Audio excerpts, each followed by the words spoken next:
Hello and welcome to the Bestseller Experiment, where we continue to discover what makes a bestseller and inspire you to start, finish and publish your book. I'm Mark Stay. And I'm Mark Devoe, and before we start this week's very exciting episode, we'd like to say thank you to all of you for listening to this podcast, for making this possible, because it would be pretty sad if Mark and I were just chatting to each other. It would be fun if we were just chatting to each other, but it's lovely to know you're out there doing the washing up, walking, gardening, listening, driving, or maybe procrastinating when you should be writing, folks. But more on that later. But we'd like to thank you all. And we'd just particularly like to thank all of our patron supporters and all of our Academy members who make this podcast happen. So if you'd like to get involved with either of those, pop over to bestsellerexperiment.com/support to become a patron and find out all about those amazing benefits you can get doing that. Or if you really want to up your game and go to the next level as a writer, check out the Bestseller Academy, which is simply academy.bestsellerexperiment.com. Mr. Stay, I saw a countdown on your social media this week. What on earth's going on in your world? Well, I woke up early in the week and realised, blimmin' heck, it's a month until the launch of Babes in the Wood, which is my second Witches of Woodville book. I thought I better start doing something about that. So long-term listeners will know we've had all sorts of deep dives on how to launch a book. We had a great one with Sarah Cox recently. So I'm trying to take on all of that good advice. Now, what I'm quite glad about is months and months and months ago, I set up a little Google spreadsheet with all the things I should do, people I should contact, people who liked the book last time. So I've been emailing people on my newsletter, so I've got a little launch team and they're getting a link to download the book and do reviews on Goodreads and stuff like that. I'll tell you what, I looked on Goodreads for the first time because I don't go on Goodreads. I don't want to go there because it can be a depressing place sometimes. It can be a good place or a bad place. I know some people that like to go every day, but it's absolutely. Yeah, well, if you like toothache. But I went on there. It's great. People are liking it. Oh, thank God. Fantastic. So we are off to a good start. So yes, all those things we're supposed to do for launches ahead of time, I'm doing that now, and putting together little social media things on Canva and putting them out there, and getting generally quite excited. So yeah, and there's also, folks, the book is out on October 28th. Keep that evening free, because I'm going to have an online launch, more details to follow. We'll have some fun and dressing up like last time. And so that's what's preoccupying my frontal cortex of my brain. That's fantastic. And actually, you know what? Hearing all of how it really feels like the organisation around, having done this a few times before. Well, firstly, I've got to say, a whole month to prepare. Like, I think back to reality. Can you imagine what we were doing in the last month? We were like, it was just absolute chaos, wasn't it? But a lot of fun. But I love the fact that, you've done this a few times before now, and it's like, you're starting to get systems in place and processes in place, because I'm such a big one for checklists and just, I can't, my brain, my memory, it's like a sieve. I just can't, when there's so many things to think about. And I think, the idea of kind of putting your own personal launch plan together is a fantastic idea. So yeah, having a Google spreadsheet, especially from the last book, because every sort of blogger and, so I think there's going to be a blog tour, so keeping a record of who said nice things is kind of important, and who was helpful, and who, and opportunities that you might have missed previously. So we're going to do this, we're going to do that sort of thing. So you get a chance to follow those ones up again with a new book, right? Yeah. I think it's great. I think maybe more of that on the Academy actually would be useful, because I think having anything that's kind of gives people a kind of a roadmap as to, like, takes a lot of the thinking out of the steps that we have to take, because there's so much to think about. That's the thing I always remember about the Back to Reality book. We had so many things. I mean, juggling obviously the podcast was huge amount of work, but just putting the book out there and the formatting and making sure it was available everywhere, and it's easy to forget all the little things as well, which can really mess things up on release day. Yeah, and it's constantly changing and evolving as well. The book releasing Back to Reality, 4 years ago now? I mean, even in that short period of time, so much has changed about the way that books are reviewed, the way that books are bought. You've got to sort of keep up with this, so you can't rest on your laurels and just do the same thing over and over. So yeah. I'm on TikTok this time. That's something I'm doing. I know. I've got a YouTube channel, so it's little things like this where obviously YouTube's been around for a long time, but it's, I've been taking it seriously for the last doing it differently. 9 months. Yeah, absolutely. Absolutely. Yeah. And actually talking of, you mentioned about Back to Reality being nearly 4 years old. That means, Mr. Stay, that the podcast is going to be 5 years old. In October, in a couple of weeks. We are, I know, right? It's kind of amazing to think. I can't believe where the time has gone. But I think we should announce to everyone that we are doing a very special live recording of our 5th year anniversary, and we would like to invite everyone. We'd like to invite everyone to come join us in the studio. Now, if you want to be a part of the live studio audience, there is one very important thing that you must do, and that is go to our website, bestsellerexperiment.com, and sign up to our newsletter, because that is where we're going to send you the invite and the details and how to log on. And it's going to be, if I grab my diary here, Mark, I'm going to flick through to make sure I get the right date. We are going to be recording the live show. Nothing like preparation. I know, absolutely, yes. You see, I talk about writing things down everywhere. We are going to be doing the live show on Wednesday, the 13th of October. And that's good. I'm free that night, yeah. That's good. Yeah, I thought I should check just actually before. Wednesday, the 13th of October, and that's at midday for everyone in Los Angeles and Vancouver, PST. It's going to be at 3:00 in the afternoon for everyone in Toronto and the East EST. And if you're in the UK, that is going to be 8 p.m. And then if you're in parts of Europe, that'll probably be 9 p.m. So hopefully, and if you're in Australia, it's a 5 a.m. start. But you know what? I think it's worth getting up for that. Don't you think, Mark? 5 a.m.? Would you? Look, if you live in Australia and New Zealand, you live in some of the most glorious parts of the planet. So take that as some sort of compensation. Plus, if you get up at 5 a.m. in Australia, the temperature's kind of normal. It's the middle of the day. It's just too hot in the middle of the day. So we're doing you a favour. I do hear they have beautiful sunrises in Australia. And actually, you know what? For you guys, you're coming into your nice warm part of the year, whilst we are freezing our buns off here. I don't know, today I'm actually really chilly. But please do join us. We'd like to invite all of you to be a part of this. We want this to be the biggest live event. We've had some pretty amazing live events, Mark, haven't we, in the past? But we want this to be the biggest live event. We'll do name call outs. You can chat with each other whilst we're kind of, and you can see how it all happens, because live is, it's a bit like theatre, Mark, isn't it? There's a little bit of an edge.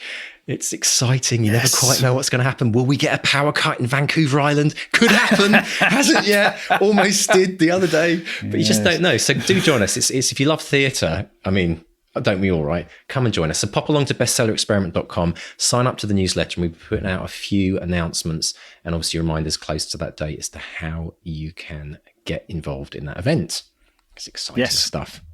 Will be fun. Mr. Stay, we have a really interesting interview today, don't we? Somebody who is talking about happy writers. Tell us about our amazing guest, Elise Val Morbida.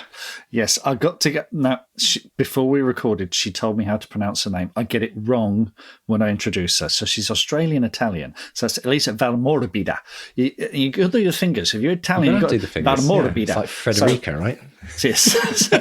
So Elise is an award-winning author and filmmaker, and for over 20 years, a teacher of creative writing. And she's written a book called The Happy Writing Book. Look at that big smiley face on there. YouTube viewers will see a big smiley face on the cover of the book. And it's a unique guide to writing well for those who want to get started and those who want to develop their creative practice a bit further. And on the back, and you'll like this, Mr. D, it says, creative writing can enhance well-being, which can enhance creative writing, which can enhance well-being. You know, this idea that writing is good for you, which I think it is. And it's the book is basically 100 prompts for writers in the book, and we have some fun with that. And we discuss things like show, not tell, engaging the senses, especially smell, how to define and measure success, and why we and our writing rule a work in progress, and much, much, much, much more. Awesome stuff. So let's dive in with Mr. Stay and the lovely Elise Val Morbida. Elise Val Morbida, welcome to the Bestseller Experiment. How are you today? I'm very well, thank you. I'm very happy to be here. Well, I'm very happy to, because I've got a copy in my hand of the Happy Writing book. Look at that big smiley face. Now, listeners, listeners, if you're listening to the audio version of the podcast, you may be able to see this book is bright orange and has a huge smiley face on the front, which is exactly what you want to see when you start a writing session. Someone smiling. But Elise, we're not supposed to be happy when we're writing, surely. Well, aren't we all supposed to suffer in artistic misery? What inspired you to write this book? Oh, God, that's such a big question. Of course we suffer a little bit. We all do. Life is full of suffering. I mean, life is bad, but life is also quite beautiful. And I think one can take what is not good about life and also what is good about life. And all of that is material, which is really interesting. And I've been thinking about this. When I write fiction, it tends to be dark, tends towards the bleak, and perversely, it makes me feel good. And when I write nonfiction, it tends to have happy in the title, and that's possibly because the more analytical, conscious side of me is in action rather than the exploratory, mysterious, world of fiction and making up stuff. And I think what happens is there's a kind of pragmatic optimism that kicks in, and it's actually the result of experience. So this book didn't come just from a theory. It actually came from my experience. I started to notice after some time engaged with creative writing and teaching that it was having really positive and profound effects on my life. So I guess I wanted to share that with people. Wonderful. I'm so happy that you did. Now, the book is in 3 sections. You've got happy beginnings, happy middles, happy ends, and there are stories and anecdotes from your career, both as a writer and a teacher throughout. There's 100 prompts and insights, all handily numbered. And there's simply so much good advice in this book that we just haven't got time to cover it all. So I'd like to play a game. As you can see, viewers and listeners, I'll ruffle this, you can hear it. I've marked my favourite bits of the book with little post-it notes here. And all the bits that I think might resonate most with our listeners. So what I'll do is I'll flip through the pages. You, Elise, you yell stop, and I'll choose the closest highlighted passage and we can discuss it. We're not going to get through all 100. We'll do it for a short while, but I think, just randomly pick something. So I'm going to start flipping now. God, I'm scared. Now, okay, so what's the closest one there?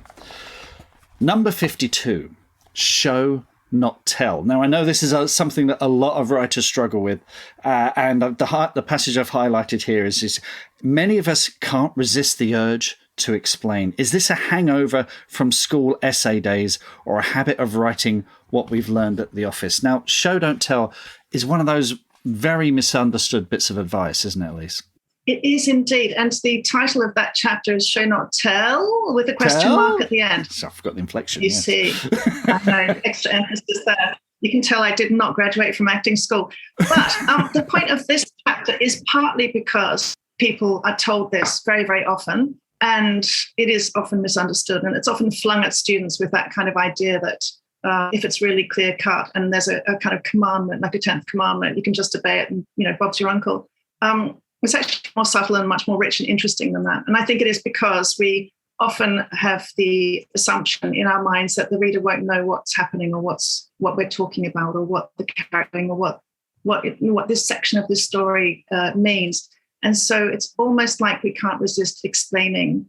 And that can be the death knell to a good immersive story, rather than allowing readers to decide for themselves whether the character is or is not being brutal, or whether the character is or is not a nice person. So it's about encouraging people to lean towards showing, to think in terms of scenes and to think in terms of visuals, all the senses, engaging all the senses, and to think of the links between scenes as well. So the kind of narrative arc within a scene and then the narrative arcs that kind of develop over scene making, rather than stopping the action to explain, this is the metaphor, this is the moral, this is what this character's backstory is.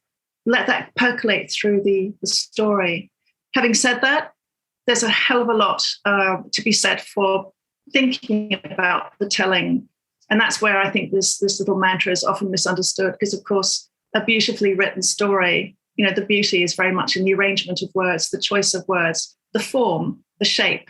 the attention to language that makes a certain text have the voice that it does. And this, of course, applies to poetry, to fiction, you name it, every kind of form of writing. So show not tell is kind of vapid and useless, but there are elements of telling that we absolutely need to pay attention to. And there's a whole lot of showing that we need to perhaps lean towards, just to remind ourselves not to get into school essay territory. Excellent stuff. I always quote Billy Wilder with this, who said, allow the audience to add 2 + 2. They'll love you forever. Yeah, absolutely. Shall we pick another random page? So I'm just going to yes, start I have flicking. to say the word stop. Last time I made the mistake, didn't I? Said now, but I should have said stop. So, okay, I'm prepared. I've understood my command. Here I go. I'm with you. Are you ruffling? I'm ruffling. Stop. Okay, what have we got here? Talking of the senses, number 38, smell better. And you've got here, describe, evoke, provoke, using the power of smell to tell, which I love. And you talk about things like Perfume by Patrick Suskind and Jitterbug Perfume by Tom Robbins. Smell it's hard to do though, isn't it? On the page. Why? Why is it hard? Or maybe that's just my failing. I just struggle with smells. Maybe I just don't have a well enough developed sense of smell. But yes, we should use. Maybe I just don't use it enough, Elise. Maybe you could go back to that chapter and reread that for your homework tonight, because that chapter hopefully will inspire you to develop your nose power.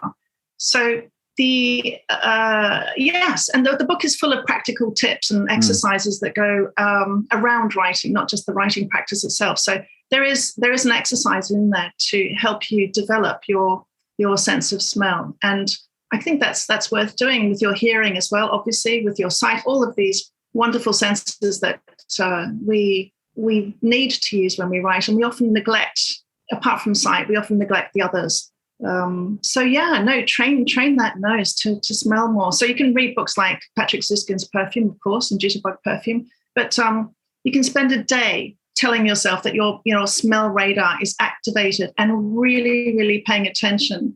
A kind of mindfulness, a kind of noticing of all the smells that you come across. So even the subtle ones, the ones that you might not have noticed or cared about before, the unpleasant ones, not just the pretty scents or the perfumes or the flowers, the strident stinks, of course, you'll always notice them. Who can't help it, notice when something really, really offensive kind of hits the nose, but try to kind of activate the nose so that it becomes much more subtly attuned to all those different smells. And at the end of the day, make a good note of all of these smells and see what language arises as well. That can be really quite interesting. I will do that. Thank you, Elise. Thank you very much. Right. That sounds really bossy, doesn't it? Sorry. No. I'm keen to learn. I really am. So, okay. So am I, I promise you. Okay. Right. I'm ruffling. Okay, you're ruffling. Stop. Okay. This is fun. 67. Success versus, air quotes, success. And this is there's an interesting paragraph here. Do you want to write a bestseller? If so, why? If it's to pay the bills, I'd suggest you try some other means. There are many surer, faster ways of making a living. Now, of course, this podcast is the bestseller experiment, and we've learned the hard way that it's not a great way to earn money. So it's but yes, measuring success. How does one measure success as a writer? That's a really, really tough question, and I still don't know the answer to that one. I just know that if you set out intending to make lots of money through writing, there really are many, many simple ways of making a living by comparison that are more likely to bring money into the bank account and pay for those chandeliers you've always been craving. People get distracted by the great big advances and the news stories, the auctions between different publishers and all the rest of it. But they are news stories. That's why they make the news. So they're the rare, tiny, tiny, tiny few. And even then, sometimes those writers might get a really huge advance for one particular product or book or, one project, I meant to say. But then it might be slim pickings thereafter, because particularly if they've had a huge advance and the book doesn't make the publishers the kind of money that they want, that can end up being a bit of an ink blot in the copybook of that writer. So it's almost better not to be aiming for rich. And of course, money isn't the only way to measure success. In fact, it's not how I measure success in anything, really, and particularly not with writing. So I would say there's a great feeling of success if I've worked on something hard and given it the best of my abilities and given it patience and time and craft. And I've been humble about it and listened to, feedback and perhaps gone back and revised and edited to what I think is the best I can possibly do. To me, that is success, because all of that involves the thinking, the observing, the percolation of thought, the processing of experience, the making sense of the chaos of experience, putting all of that into some form, whether it's a poem or a play or a novel or an essay or a series of essays, putting it into a form that is right for all of that content and all of that thought and feeling. And knowing that you've done the best job you possibly can. To me, that is a really complicated set of processes, all of which you can measure against the success that you set as a test for yourself, rather than worrying about what other people think of you or of your writing. So I think that's where people really fall or come a cropper, is when they worry too much about what other people think of them while they're writing. Sorry, that's very long-winded. No, I like flaky, isn't it? But no, I like it very much. I like at the end here you say the point is to write. The joy is in the doing, discovering yourself word by word, unearthing ideas word by word. Try creating without regard to result. Enjoy the process.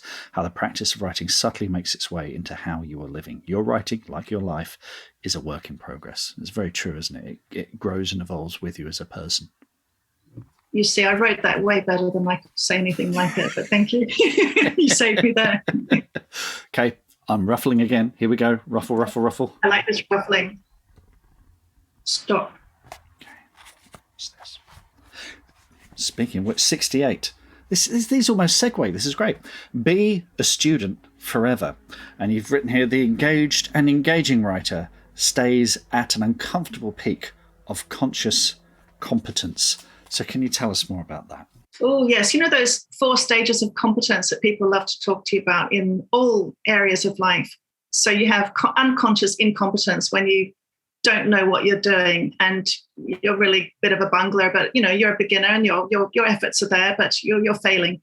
But you don't really know how or why and what the complexity of the task is. Then if you put time and effort into it, you might move on to the level of conscious incompetence. So you're still not brilliantly confident at it, but now, what you want to achieve and you know where you could go with it. Then ideally you move on to conscious competence. So you're trying really hard and you're focusing and you're thinking and it's really effortful. And you're hoping to get to that stage where you have unconscious competence, where you can basically just do it almost with your eyes closed. It's almost automatic. You can just basically do this thing so well. And it comes almost naturally to you now.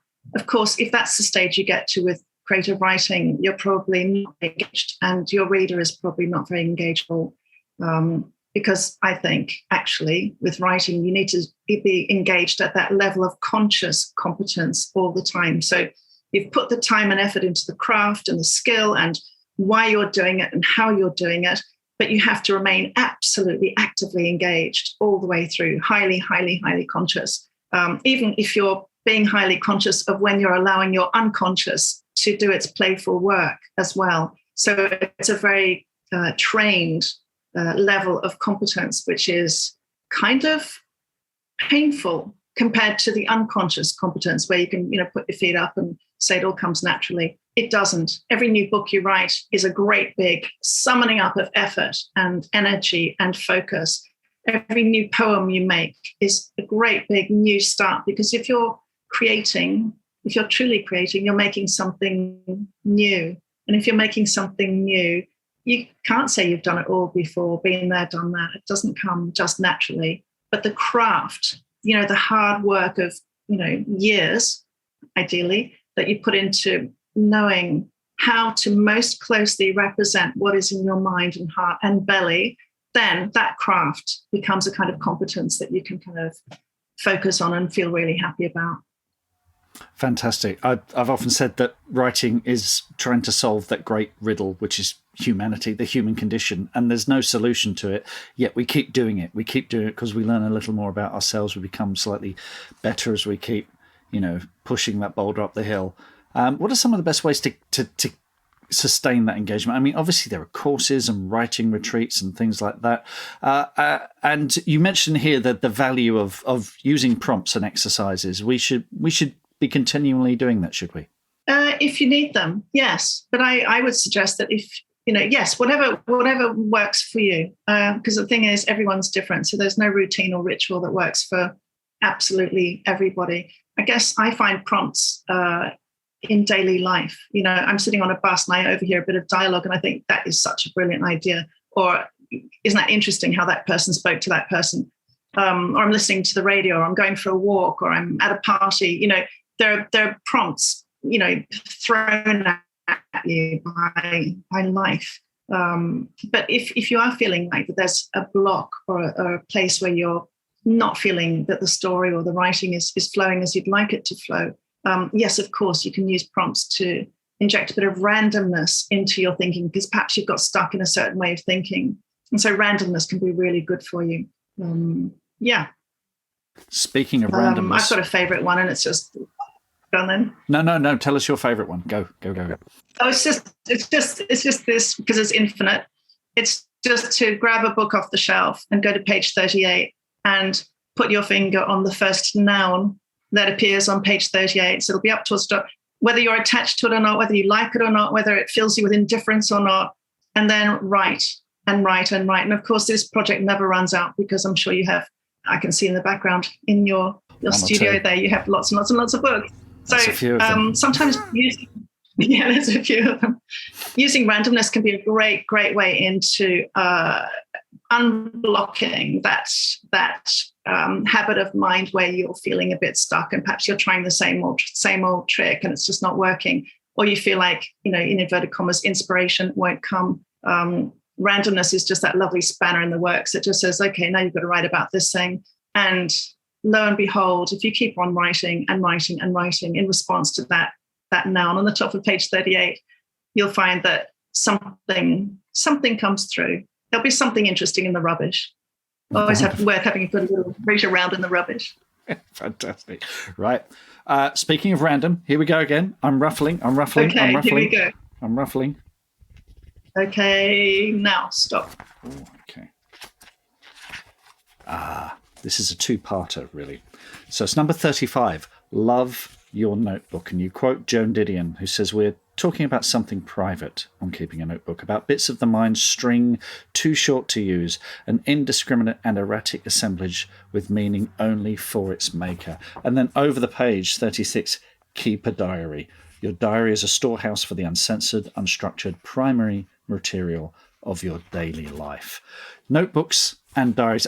Because I'm a convert to this, just in the last year, I've been doing first drafts in a notebook, and that connection between the brain and the pen seems stronger to me than the keyboard, and it just flows a lot more. But just keeping random, I should start a smell notebook. Actually, that's what I'm going to do tomorrow, at least. So, but why yes, not? yeah. So notebooks. Tell us about the importance of notebooks. Well, interesting what you just said. Handwriting is a really interesting exercise for what happens to the brain. So neuroscientists have actually examined what happens in the different neural areas of the brain compared to when we type. And you're more likely to remember what you handwrite than what you type, which is quite interesting. Because different parts of the brain are activated. And so it's also to do with, motion, movement, blah, blah, blah. But yes, notebooks, genius. We spoke of prompts just a moment ago. Sometimes my prompts come from my notebooks. So one of my novels started at a period between novels where I thought, I'll never write another novel ever again. And I went flicking through one of my old notebooks and came across a note of a dream that I'd had. And I thought, you know what? I still am interested in the idea of this dream.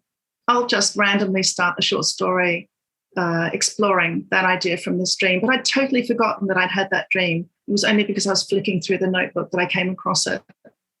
That became chapter 1 of a novel. So there was a prompt that I didn't even expect to find.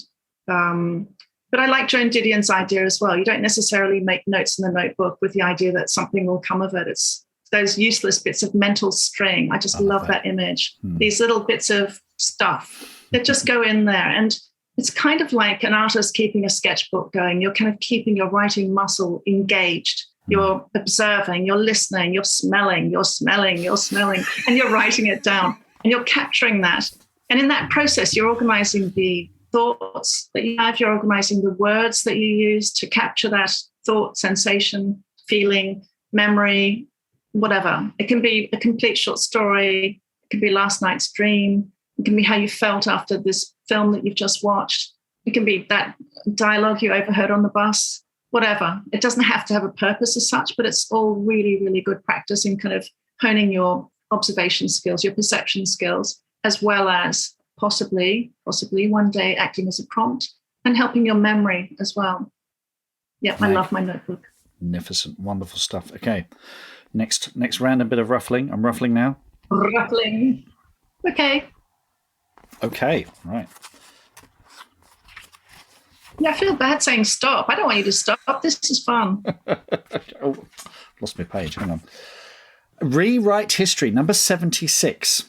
And this starts with a personal thing from you, Elise. A friend of yours passed away, and eventually he made his way into the novel you were writing at the time. He's not the protagonist, but he's there. He's one of a cast of characters in a supporting role. So in your story, he doesn't die. He's alive. And then you go on to mention examples from fiction like Fatherland and Inglourious Basterds, Once Upon a Time in Hollywood. But yeah, we can create our own history on the page, can't we? Absolutely. And there's something quite subversive about that.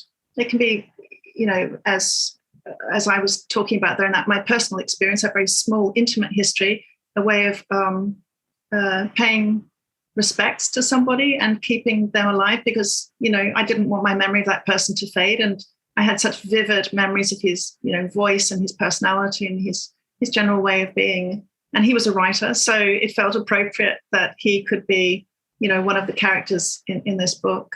But then, yes, you can take on those big subjects, those big historical subjects, public history, and do wildness with them. And I think there's something bonkers and exciting about what Tarantino does with history, a really specific, horrendous crime or a really specific, horrendous phase of history, and turning that on its head and writing this revisionist revenge tragedy. There's something so liberating and dangerous about that.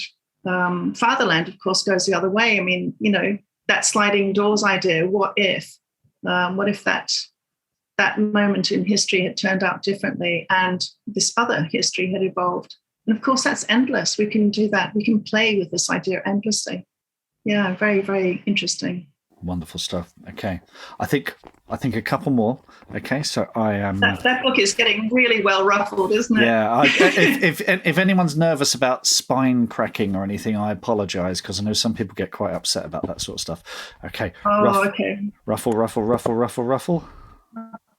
now. Now. Cool. Number 26. It matters a whole lot. And you were talking about a writer friend of yours who, she doesn't have a religion, doesn't have children, but she says, I write. I'm not saying that it brings meaning, but I don't know what I'd do without it. And funnily enough, we had the author Abby Silver on a couple of weeks ago talking about, she'd written an article about why writing matters. And yes, tell us why writing matters, Elise. Well, there are selfish reasons and, possibly selfless reasons. And on the selfish front, it's one of those bizarre side effects of creative writing that I feel anchored and moored, and it gives me, if it's an illusion, it probably is an illusion, the illusion of purpose and meaning to life, because clearly life has none of that in it, and we have to face the meaninglessness of it. But somehow creative writing gives you that mooring, regardless of what you're doing or where you're at.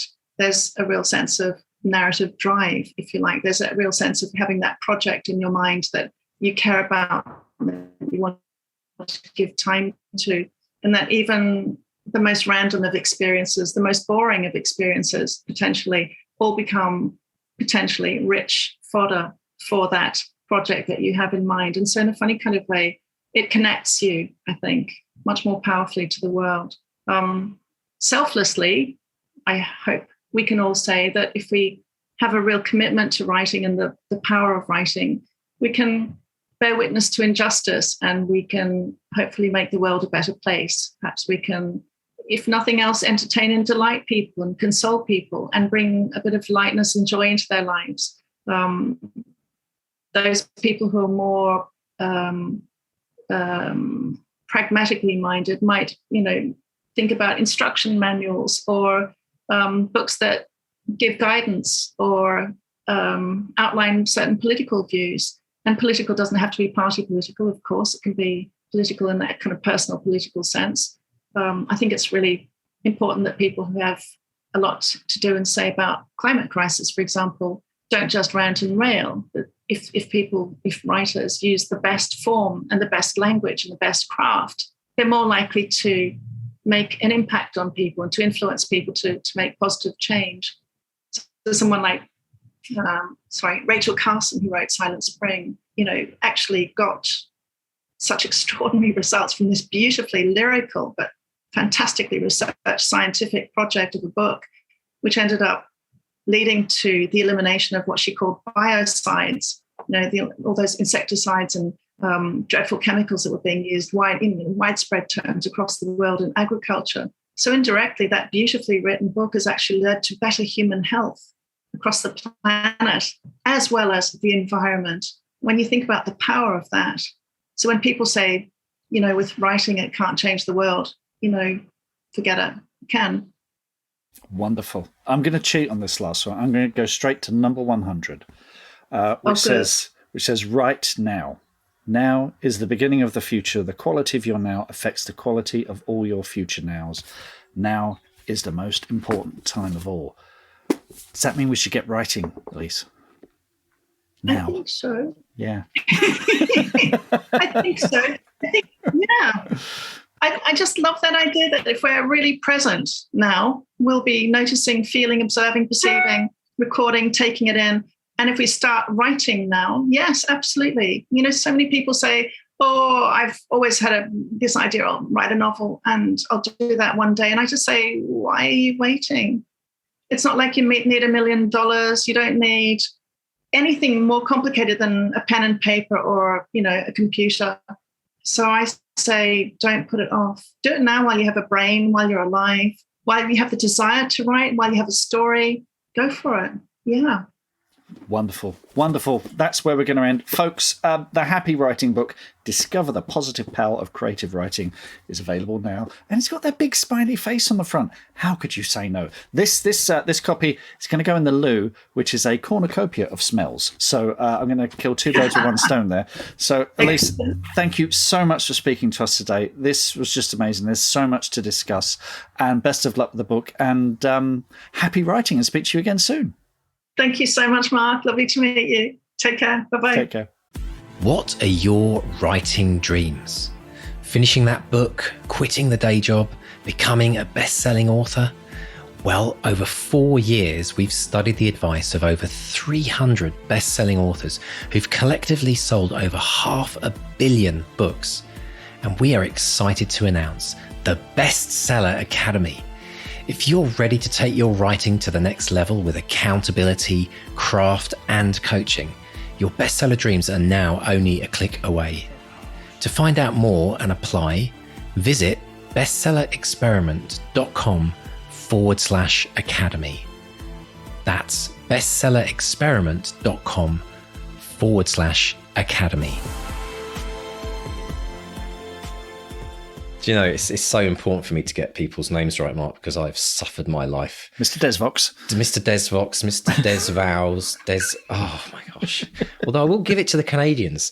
The Canadians, they learn, a lot of them learn French at school, and a lot of people get it right over here first time. I'm like, I'm actually blown away, absolutely blown away. But let's talk about Elise, because I love these kind of books. I've got a whole shelf full of books which are kind of like short, pithy, dive in, grab something, get inspired. You're not having to read an entire book to kind of get that. And then you can kind of use it straight away. And it really feels like there's so much practical advice in the book that she's written. Well, this totally ties into the thing we were talking about keeping your mind sharp, this is a book you can literally open at any page and there's going to be something for you that will just spark something in your brain. And this is so important as a writer. I've been doing this for yonks, but I'm still learning. This podcast, the Academy, all of this, talking to authors, all of this is part of this work in progress. This idea that I love this idea of the 4 stages of competence, and this idea of conscious competence. Always be learning. So like Yoda, always be learning. You must, yes. So this idea that we're constantly either refreshing stuff that we already know. We talked earlier about how little my brain can actually cope with, and refreshing and keeping up to date. And it's so important. Yeah, it's really important actually, because there's this real idea, like if you think about the tools that we use in everyday life, an axe is a great example. You can go out and buy the most beautiful axe in the world, and it can be so sharp that if you even just ran your finger along the edge, you could cut yourself.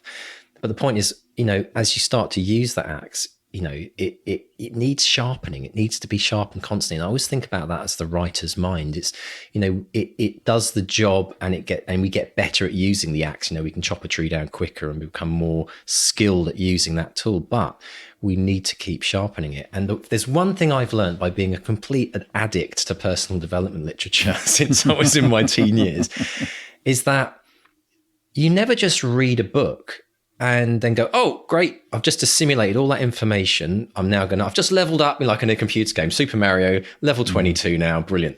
It's not, you put that book away, and how much do we retain of it? Well, enough to maybe do something straight away with it, but it's only when we use it and practice it that we then absorb it. But then we have to go back and we reread all those great things that we read and thought, oh yeah, I must remember to try and do that next time.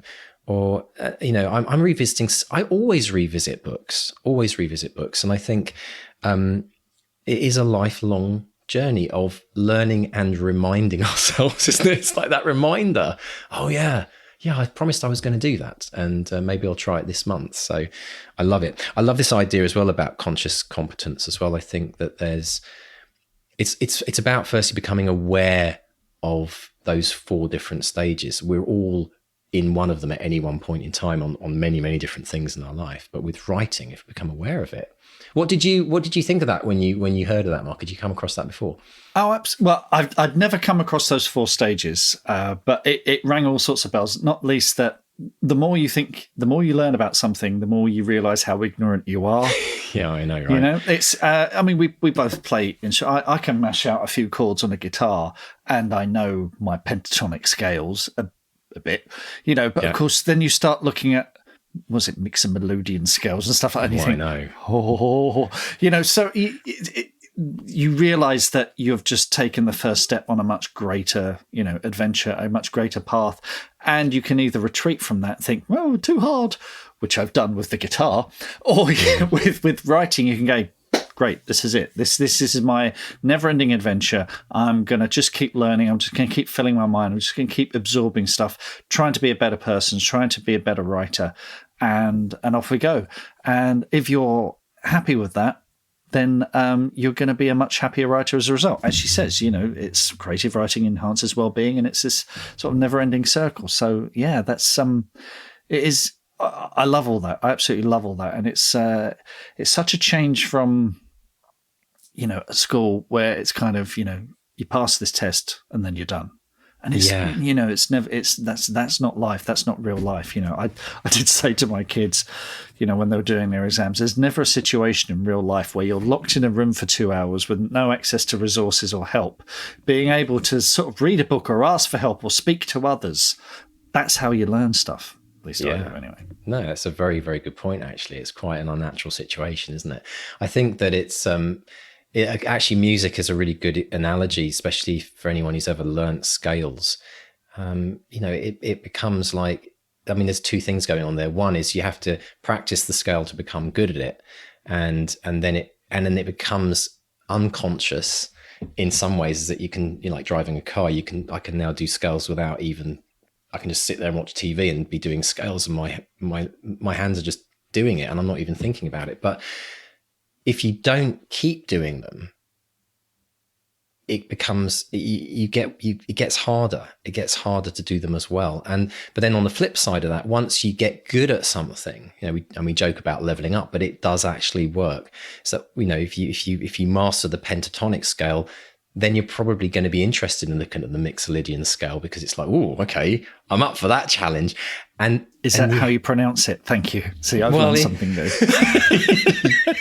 but ultimately, you couldn't do that scale until you mastered the first scale. So I think within our writing journey, it's also about becoming competent at certain things, so that we no longer have to think about physically changing gear. Because I know it's really interesting reading a lot of your writing, Mark. I see in your writing a lot of stuff that just comes naturally now to you, because it's just part of what you've done for so many years. Whereas I can imagine back at the beginning, you were kind of really working at that part of your craft. But there's a lot of stuff that you're not having to think about when you write now. Would you agree? Yeah. I mean, when we had Joe Abercrombie on a few weeks ago, and he was talking about the fact that his mother drilled into him sentence structure, for example. And again, that's something I worked very hard on. And it's something that is kind of unconscious, and dialogue. I feel like I have a knack with that. But as with everything, you don't just assume you do things unconsciously, but you also know enough to go back and go, hang on, is that right? So, I mean, I'm editing at the moment, so everything is under scrutiny at the moment. You know enough to know what to look for, and that's something you have to develop over time. And then I know what my weaknesses are. I like smell. I know enough to go back and go, okay, where am I lacking? Where can I work harder on this? But again, with every book, with every draft, with every edit that you do, it's one step further along that road. And yeah, you get better at certain things. You will have an aptitude for certain things. I was always good with dialogue. I think that comes from just having an ear for it, and and acting, I think has helped. Doing improv and stuff like that. Oh, absolutely. So that's never been a problem for me. But people who've read my book might beg to differ. But it's other things, descriptions, prose descriptions. The nature, the senses. This idea that we have to engage all the senses, I think it's just. It is fantastic. With a book, you can do things you can't do in any other medium. You get right inside the protagonist's head. You can smell, you can touch, textures, all kinds of stuff. So these are all tools that you learn to use over time. And you think, oh, I'm a bit rusty with that one. Let's have a go with it. I think it's really important as well for each individual writer to recognize what their strengths are and celebrate those. What does come naturally to you. For some people, just, characterization is just something which is just part of who they are. Others have to work really hard at it. But as a writer, if you understand those things that, and celebrate those things that that your people often have said, oh, your page turning is great. You keep us on the hook. We've all got a different set of skills that maybe we naturally bring to the table. But more importantly, for the journey of learning and this lifelong journey that we always talk about, it's understanding where your weaknesses are. Because if you know where your weaknesses are and you're able to write them down and say, okay, these are the things I need to really improve on, that's where you're going to grow the most as an author. That's where the biggest kind of upside is potentially. And that's why on the Academy, we've got these courses where you can dive into point of view, character, you can dive into structure. It's like everyone's got their weakness, but you can pick and choose what ones you really want to focus on to really build as much of that. And we see actually in the journey of people in the Academy how much they start to recognize where their weaknesses are. And that's why they're making such great progress. And it's being honest and open with yourself, because nobody's good at everything. I mean, even the best writers in the world have still got weaknesses. Yeah, you've got to accept that there's room for growth. And that can be, speaking as someone who was an arrogant know-it-all in his 20s, and probably 30s and 40s as well, but more so in my 20s, you think you're it, you think you know it all, kind of thing, and then I remember we were doing a play that I'd written, and one of the actors as the lead actor, and he said, my character's always asking questions. Like every single line, and that's how I learned about agency and character agency and stuff like that, And it was difficult to take it that, oh gosh, we're rehearsing and my play doesn't work. There's a big problem with my play, and you can sort of dig your heels in and get stroppy about it, or you can figure, okay, I'm not as good as I think I am. Let's improve on this. And it's funny. I mean, I was reading a script I wrote 4 years ago, which I opened up for some reason earlier this week and was looking at that. I was just thinking, how did I ever think this was ready to go out? All things like that. You look back and you think, gosh, this needs to be taken apart and rewritten. There's a reason this didn't get picked up. But it's just part of, your growth development. It is. And actually, everyone should celebrate looking back at previous work they've done and sometimes cringing just a little bit, because that cringe is saying to you, blimey, look how much I've improved, that I can even recognize the growth.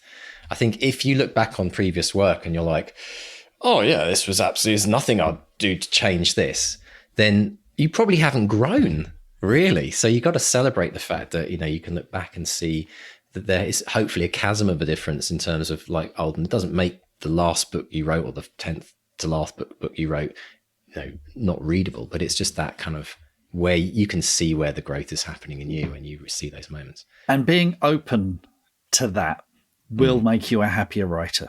Yeah. It's as simple as that. Being open to growth, being open to learning and criticism, and being able to, take it on and move forward. That I think is the key to being a happier writer. Yeah. It's not a competition. It's not a zero-sum game. It's not like at some point in the near future, the president of the world will announce who the greatest writer is. I mean, I know we have prizes and stuff like that, but that's not what it's all about.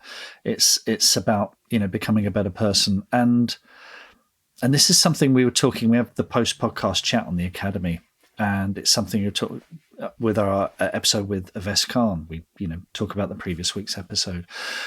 We were talking about this idea that, writing can make the world a better place.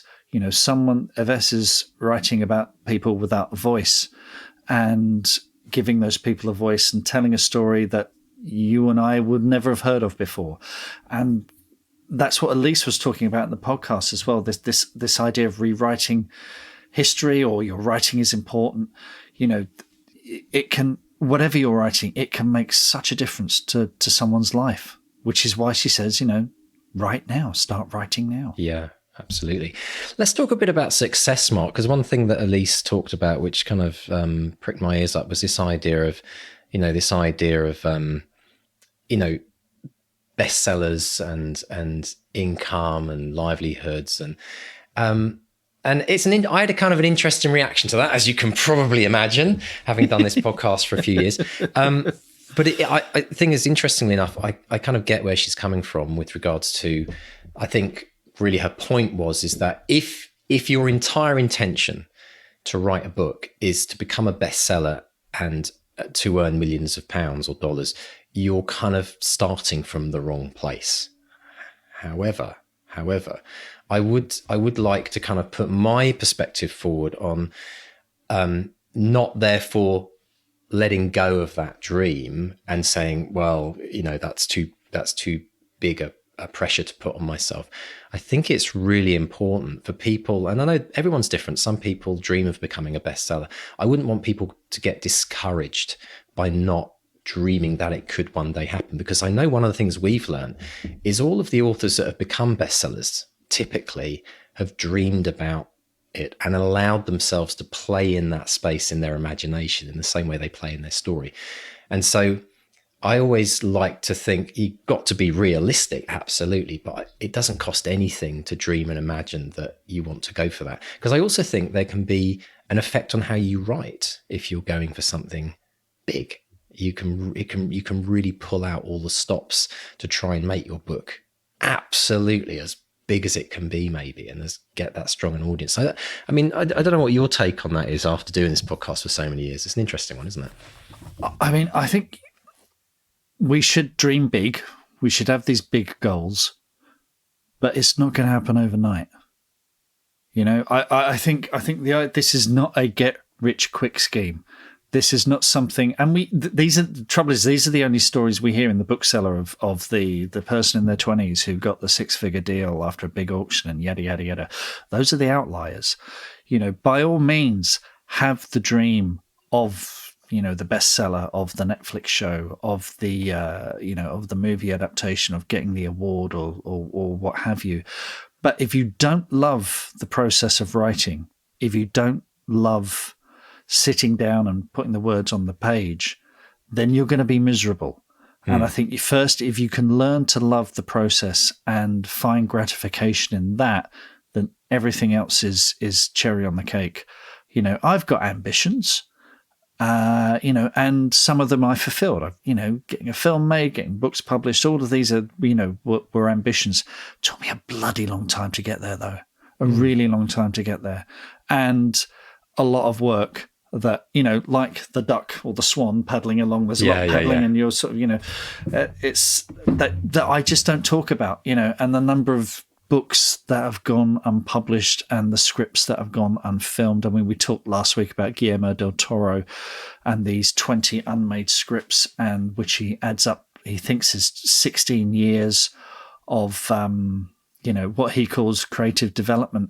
So, a lot of people might have written one screenplay or one book and it's not a hit, and they think, it hasn't happened and therefore it won't happen. Yeah, I think you're absolutely, it's really wise words, Mark. I think actually another really great way of looking at this, and it really ties into what we said earlier about this idea of lifelong learning. And I've always said, like, if you call to write, if writing is, for whether it's masochism or enjoyment or, masochism into enjoyment, possibly, I think it's really important to remember that this is a lifelong process. We won't ever stop writing. We'll go in and out of our writing, some months, some years even. And in NaNoWriMo, you might write a lot and then nothing for the rest of the year. You might do 200 words a day. You might run a streak for a couple of months and then drop off the wagon for a month and then rejoin. Writing is always going to be with us for the rest of our life. So we have our entire lifetime for these great things to potentially happen, and then for our great things to build towards. And I think you're right. If people come into it thinking, I'm writing this book to become a bestseller and I want to sell 1 million copies of my first book, then that might be a challenge. And there's not many people that will do that. I mean, ironically, there are some, but it's rare, as Elise was saying. But I think if you're going to be writing for the rest of your life, hold on to those big dreams. And then it might be that it's for you 10 years down the road that you maybe are thinking of becoming a New York Times bestseller, or for you, it might be 3 years down the road that you're actually planning to finish your first book. I mean, it's all depends on your own personal journey, and it's really important. I find it very motivating in my world that when I have a really big goal that I'm aiming for, if I really want that to happen, I find it helps motivate me on the day to day. It gets me out of bed writing or doing the business idea, or whatever it might be, on a day to day basis, and that's the bit that keeps us going. And there's so many different ways to do that. Hopefully this podcast is that for many people. It gives them that boost of inspiration. But I think the dream, if you connect with it, it really can keep you going through the hard times as well. I mean, I find just the process of writing is what keeps me. I just enjoy writing. Yeah. And this is why writers are exploited so much, because we would do it for free. Do it for free. A lot of us do it for free. Exactly. Yeah. I still do free writing. I know I shouldn't. And that's the arts. That's music, that's painting, that's sculpting, name it, right? It's the arts, but definitely writing. But that whole thing, if you can do something you love and get paid for it, then you should be happy. Absolutely. So, I mean, the thing that motivates, but at the back of my mind, there is, I'd love to get this published. I'd love to get this on the screen. I'd love, I can't announce anything, but we've heard something about the distribution of my film, which is making me thinking, oh, good. People are actually going to get to see this one, but immediately John and I were going, oh God, people are actually going to see this one. Beware the dream sometimes. Be careful what you wish for, and sometimes these things can be really anticlimactic as well. I've spoke about this before about, we all build up to publication day and then you can think, is that it? Is that all there is? And that's not it, because, there's other joys to come down the road. But for me, sitting at that desk over there and scribbling and typing or whatever is what brings me most happiness. But yeah, the dreams are there, but they're not the be all and end all. Absolutely. Now, I think this is a first. We're coming up to 5 years of the podcast, as we mentioned. I think that's the first time I've ever heard you end an interview, Mark, by telling the author that you're going to put their book in the toilet.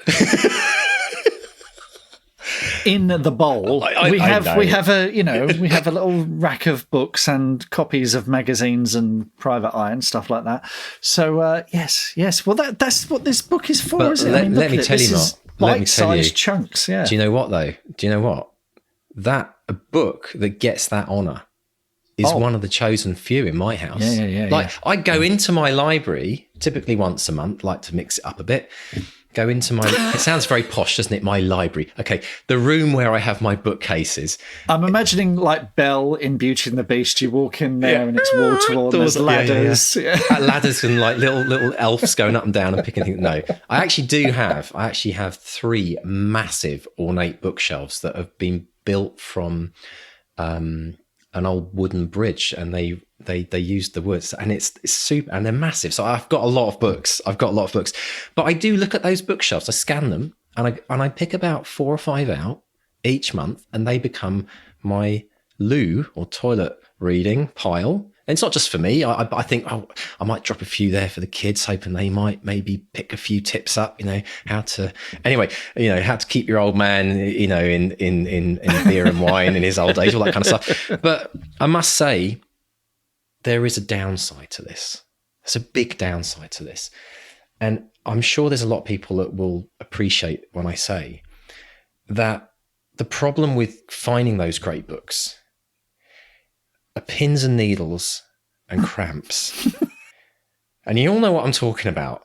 And the worst thing of all is what I call the temporary butt ring, which can last for up to 24 hours. And so it's a bit of a blessing and a curse when you have a good book by the toilet. Thank you for putting that image in all of our listeners' minds. I'm sure. Oh, let me look at the subscriber count. We have to be real. Exactly. We have to be real about these challenges. So you kind of got to, so I think it's an honour. I think it's an honour that Elise. So what's in your loo at the moment then? What? Okay, what's in my loo? I always have something fun. So there's Calvin and Hobbes, because I just love Calvin and Hobbes. It takes me back to my childhood. I have a book called Bezonomics, which is a book about Amazon, Bezos. How Amazon started, which is a very interesting read. I also have a book called which one is it? I always have a Wayne Dyer book, because he's always one of my, and again, I'll tell you what, most of the books I do have, they're these pithy, open it up, read something, for half a minute, and you could, those are the best kind, which is why I think Elise's book, works. It is like, because otherwise, when do you just pick a book like that up and read it for half a minute and put it down? I mean, in your typical day, it's got to be in your way, if you like. It's got to be placed somewhere where you're going to pick it up. Okay, well, look, you're going to have to do a photo and put that on social media. #LooBooks. So listeners, send us a picture, tag us at BestsellerXP, #LooBooks, LOOBOOKS. Can I? Sorry, go on, Lou. Sorry, I was just going to say, can we just put a disclaimer on here, though, folks? If you are going to take this photo, we don't want selfies. No, we want a photo of the books. The books, all right, not you on the toilet with your books. I just wanted to know that, because you know what's going to happen, Mark, don't you? You absolutely know what's going to happen. Scandal. Oh my gosh. Well, you never banned from Twitter. We could do, actually. LooBooks. Yeah. LooBooks. LOO. So American friends. You show me yours, I'll show you mine. This could be the biggest thing. This could be the biggest. This could put the irony. After 5 years, can you imagine? It was there in front of us all the time. All the time. We just twice a day. I tell you what, we could absolutely wipe this clean, couldn't we? Oh, God, but let's stop. Right, time to go. Let's wrap this up. Oh, dearie me. You got to laugh. Anyway, composing ourselves. Yes. We would like to firstly talk about a new little feature that we have on this show called Spotlight, which is where we highlight some amazing things that have been happening by some of our listeners who become Academy members at the Bestseller Academy. And this week we are honouring none other than Michael Kelly. And Michael has released his book, The Lost Theory. It's his debut novel. Michael's background is he's a former lawyer and worked on Wall Street, a very successful career on Wall Street, and then set up his own investment company, but then turned to his love, which was writing. And Michael has released his book, The Lost Theory, just recently, a couple of weeks ago. And, drum roll, Mark, he got the bestseller flag on Amazon. Amazing. #1 bestseller. Fantastic. We salute you, Michael. Brilliant news, Michael. We're absolutely so excited for you. So, as part of our Spotlight, we always like to give you a little taster about what the book's around. Well, this is a good one, isn't it? Embarking on a thrilling international quest to unlock the mysteries of the universe. Sean McQueen is a staid middle-aged New York University literature professor leading an uneventful life until he discovers a cryptic letter from his intellectually and poetically gifted best friend, Dylan Byrne. Following years of extensive research, Dylan claims that he has discovered the theory of everything, a revelation that promises to alter man's view of existence by reconciling science with spirituality. The two men arrange a meeting to discuss the paradigm-shifting theory, but after Dylan never shows, Sean discovers his friend has died under mysterious circumstances, and the theory has gone missing. And it finishes up by, this is great, isn't it? This is amazing. It says The Lost Theory is an exhilarating adventure of self-discovery full of magical realism, mystery and romance, all wrapped up into a story of overflowing with wit, intrigue and a sense of ultimate redemption. I mean, this is, if you love your Dan Brown, stuff, this is for you. And it looks, the cover is astonishing. Check out his website as well, michaelkellyauthor.com. Amazing. I mean, as author websites go, you've got to check this out. Looks just incredible. We'll put links to that in the show notes so you can check that out. Michael, we salute you, sir. This is just astonishing stuff. Absolutely brilliant. You know, getting the book, we all know how huge it is to release your first book. It's even huger then to get a bestseller #1 flag on Amazon. But almost, I think, as good as that are the 5-star ratings as well. I remember this with Back to Reality. It was so lovely to get that feedback. And Michael's on his book, just looking at it now, you know, he's got 26 5-star ratings already, having just launched it, with things like a real page turner, original voice, a must read, shook my snow globe to I love that. vision. Shook my snow. That is such that. First of all, that's from Michael E. Grisser. That's a fact. We live and die for reviews like that. We talk about writing is important. You want to shake someone's snow globe. That's what you want to do. So yeah, fantastic. But yeah, absolutely a real theme of wonderful storytelling, must reads, a legend in the making, awesome book. I mean, brilliant stuff, Michael. So congratulations to you, and we honour you, sir. Congrats. And do check it out on Amazon and all good bookstores. The Lost Theory. The Lost Theory. Absolutely. So, Mr. Stay, it's been absolutely marvellous today. We're running out of time. We've been chatting for so long. We're going to remind people, I think, where they can find us on social media. Yes, come and say hello. Drop us a line. Go to bestsellerexperiment.com. There's a little contact tab there. We're on Facebook, Bestseller Experiment, and Twitter and Instagram. And just very quickly, we're indebted to Ivan Wainwright on Twitter. You remember with our Steve Kavanagh episode, Mr. D, you asked the question. Well, Ivan says, I've just listened to this episode with Steve Kavanagh, and Mr. D asked, how many tennis courts would Steve Kavanagh's 300,000 book sales cover? So Ivan's done the maths. He's estimated the average size of Steve's books and the size of a tennis court. So one tennis court holds 10,286 books. So 300,000 sales would cover 29 tennis courts, if my maths is right. So wow. Ivan Wainwright, thank you so much. What a brilliant visual. That's like bigger than Wimbledon, I think. That's fantastic. Ivan, we salute you. I love it. I love it when our listeners do this. And we also had Christopher Wills as well tell us about where he was most like to have his book tour. This was great because this is on the F.S. Khan episode, but he's referring to an episode we did with Eric D. Micrans, whose book was made into a film because it was left in a hostel in Nepal. So Christopher says, great show as always. If I was to have a book tour, I would like one of my main stops to be a hostel in Nepal, because I hear great things can happen to books found in that hostel, or any bookshop that Aves frequents, because it sounds like with his love of reasons for prevarication, he might even buy my book. And Aves, as he said earlier on that episode, the booksellers in Lahore, Pakistan, light up when they see him, because he's got something like 4,000 books at the moment, and probably buys as many each weekend when out shopping. So yeah, fantastic stuff. So folks, do drop us a line. Let us know what you're reading. Let us know what's in your loo. Absolutely. That's come out wrong, isn't it? Hashtag loo books. I'm guaranteeing you, Mark, this is going to be the biggest tagged. And you know what? There's going to be an absolute dumping of tweets and all kinds happening. And if this goes viral and everyone, and there'll be people all around the world just putting photos of the loo book with no idea where this originally started. So you heard it here, folks. Hashtag loo books.